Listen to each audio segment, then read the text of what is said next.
Bonjour les amis, j'espère que vous portez bien. Aujourd'hui, j'ai 2 mots d'encouragement pour une personne. Oui, 2 mots d'encouragement. Premièrement, pour une personne qui passe par des échecs répétitifs. La personne a pu beau faire des efforts, entreprendre et prendre des mesures, travailler dur, bosser dur. Mais les résultats présents ne sont pas vraiment ça. Tu as prié. Tu sais quand même que Dieu est avec toi. Voilà. Tu sais quand même que Dieu est avec toi. Dieu t'aime. Mais les résultats que tu as jusqu'à présent, beaucoup d'échecs. Je voulais juste te dire que ne te fatigue pas. N'abandonne pas. Continue de te confier en Dieu parce que c'est la meilleure des choses à faire. Et il va te fortifier. Ésaïe 40, verset 31 dit « Mais ceux qui se confient en l'Éternel renouvellent leur force. Ils prennent le vol comme les aigles, ils courent et ne se lassent point. Ils marchent et ne se fatiguent point. » Verset 29 « Dieu donne la force à celui qui est fatigué et il augmente la vigueur de celui qui tombe en défaillance. » Peut-être tu voulais déjà te décourager, tu voulais déjà baisser les bras. Même si c'est avec ta dernière énergie, n'abandonne pas. Avance. Même si c'est en rampant, même si ta vitesse d'évolution a réduite, continue, essaye, continue de bosser dur. Ne baisse pas les bras. Tu n'as pas marché jusqu'à ce point pour abandonner aujourd'hui. Sois fort, sois fortifié en Jésus. Confie-toi en Dieu. Parle-lui de ta frustration, mais dis-lui que tu sais qu'il est vivant. Ton Rédempteur est vivant et tu ne vas pas baisser les bras. Peut-être souvent tu peux rester, il y a une confusion dans ta tête. Voilà, Jean, peut-être Dieu n'est pas avec moi, peut-être c'est pour les autres, peut-être Dieu ne veut pas me donner cette bénédiction. Tu es déjà béni, il faut juste être patient. Voilà, peut-être Dieu t'a montré ce qu'il veut faire au travers de toi, mais ça prend tellement de temps. Oui, ça prend du temps, mais il faut être patient parce que Dieu est fidèle. S'il a dit, il va certainement accomplir cette chose. Confie-toi en Dieu et comme il dit, dans 1 Corinthiens 14, verset 33, « Car Dieu n'est pas un Dieu de désordre, mais de paix. » La version anglaise, King James, dit, « For God is not the author of confusion, but peace. » Donc, Dieu n'est pas l'auteur de tes confusions. Dieu te donne la paix. Si tu étais même troublé, va confier-toi en Dieu. Dis au Saint-Esprit de te remplir, de te fortifier et tu vas voir, tu auras une paix intérieure parce que Dieu est l'auteur de la paix. Voilà, tu seras fortifié et tu pourras aussi encourager ceux qui sont autour de toi, qui passent par ces mêmes circonstances. Il fut une période, j'ai été tellement en chômage. Ceux qui me connaissent au pays, au Cameroun, savent, j'ai été tellement en chômage.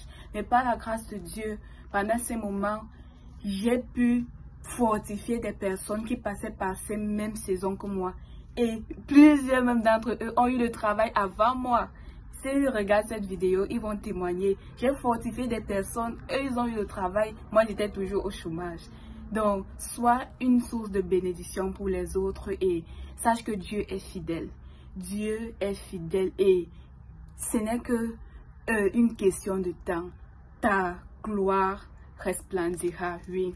Ton étoile resplendira. Sois joyeux. Là où tout le monde attend que tu sois triste, montre la joie, que les gens soient surpris, que tu montres l'inverse de ce qu'ils attendent, une réaction inverse par rapport à ta situation. Parce que tu sais que tôt ou tard, tu auras la réalisation de tes projets parce que Dieu est au centre de ta vie. Voilà, sois juste patient, sois persévérant, garde la foi en Dieu.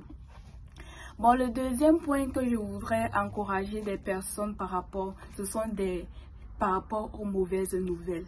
Oui, vous savez, nous traversons un temps tellement difficile. Ça a commencé avec le coronavirus et tous les fléaux.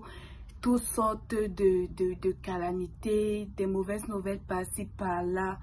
Mais ces informations, à première vue, viennent comme nous secouer. Parfois, on veut être fort, mais ces informations viennent et ça veut nous déstabiliser, que vraiment, ça veut que nous vivions dans la peur, dans le stress, et qu'on se demande comment ce sera, comment. Rappelons-nous de l'histoire du peuple d'Israël quand ils étaient en Égypte. Le roi Pharaon a ordonné qu'on tue les premiers-nés des enfants de Dieu. Mais souvenez-vous aussi que le Seigneur a frayé un chemin. Le Seigneur a frayé un chemin afin que les sages femmes a usé de sagesse et n'ont pas permis que cela arrive. Sache que le Seigneur frayera toujours un chemin spécialement pour toi. Ça a été le cas encore même au temps de Jésus. Quand Jésus est né, Hérode était tellement jaloux parce que les mages disaient qu'il partait adorer Jésus. Il a demandé aux mages de lui rapporter la localisation de Jésus. Mais les mages divinement avertis ont détourné le chemin. Ont détourné leur chemin et ils ne sont plus repartis vers Hérode. Dieu frayera la même chose pour toi. Sur ce, reçois la paix. Parce que tout ce qui vient du diable, tout ce que tu attends dehors, ce sont les plans du diable pour te créer en toi la peur, pour te semer la confusion, pour que tu sois effrayé, pour que tu ne penses même plus à Dieu, pour que tu sois distrait par-ci, par-là. Mais toi, va devant Dieu. Toutes ces nouvelles que nous recevons, ce sont comme des informations. Et même qu'on voit dans le domaine de la technologie, de l'informatique, toute information, on la traite. Ça dépend de la façon dont tu la traites. Quand tu reçois l'information, va à la source. Jésus, c'est notre source. La Bible, c'est notre source. Va devant Dieu. Dis à Dieu, Seigneur, voici telle nouvelle que j'apprends ici. Voici telle nouvelle que j'apprends là-bas. Seigneur, qu'est-ce que toi, tu dis de cette situation? Et tu vas voir qu'à la fin, Dieu va te donner une paix. La paix de Dieu qui surpasse toute intelligence. Sache que Dieu est avec toi. Sa présence ne te quitte pas. Dieu est avec toi matin, midi, soir. Sois fortifié. Reçois la paix de Dieu. Reçois sa paix, reçois sa paix, reçois sa paix. Et sois aussi une source de bénédiction pour ceux qui sont autour de toi. Je vous aime. Bonne journée. Bisous. Bye bye.